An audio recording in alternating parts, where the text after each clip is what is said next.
Les jours de Londres en tant que première place financière européenne sont peut-être comptés. Le dirigeant de l'Association des banques britanniques a déclaré que certaines des plus grandes banques du Royaume-Uni s'apprêteraient à délocaliser en 2017, inquiète des tractations sur la sortie prochaine du pays de l'Union européenne.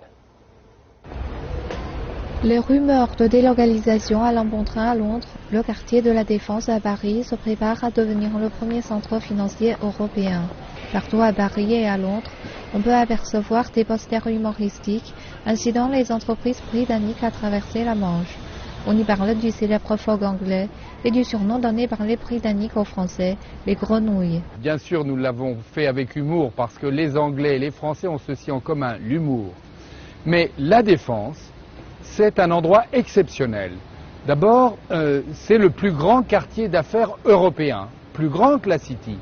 Il y a là 500 entreprises qui travaillent ensemble, qui ont une véritable communauté, et 40% d'entre elles sont déjà des entreprises internationales et étrangères. Le monde financier londonien craint fortement que le Royaume-Uni perde son accès au marché unique de l'Union européenne. Cela voudrait également dire que les banques et les compagnies d'assurance perdront leur précieux sésame, le droit de passeport qui leur donnait un accès sans entrave au blog. Le dirigeant d'un grand lobby banquier a même déclaré qu'un exode post-Brexit pourrait démarrer incessamment sous peu.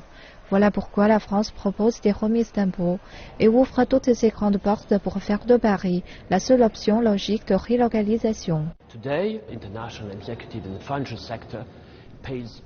Aujourd'hui, un cadre financier international paye 30% d'impôts ici alors qu'il sera taxé à 43% à Londres. D'autre part, le gouvernement a annoncé une réduction de la taxe sur les sociétés. Enfin, les autorités du marché ont mis en place une nouvelle procédure qui va considérablement faciliter les accords et la mise en place de nouveaux organismes de gestion d'actifs et de banques internationales.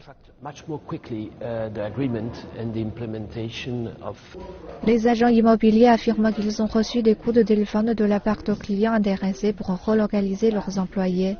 Selon eux, il pourrait y avoir des dizaines de milliers de banquiers, d'avocats et de gestionnaires d'actifs à déménager à Paris l'année prochaine. Les Français, les Belges, les Italiens viendront à Paris et les banques américaines aussi. De nombreuses banques américaines sont à Londres et leurs sièges européens sont également au Royaume-Uni. C'est une occasion en or pour Paris parce que nous allons augmenter le nombre d'acheteurs l'an prochain. Nous gagnerons 50 000 acheteurs sur le marché parisien, ce qui est énorme parce que Paris fait à peine 40 000 ventes par an.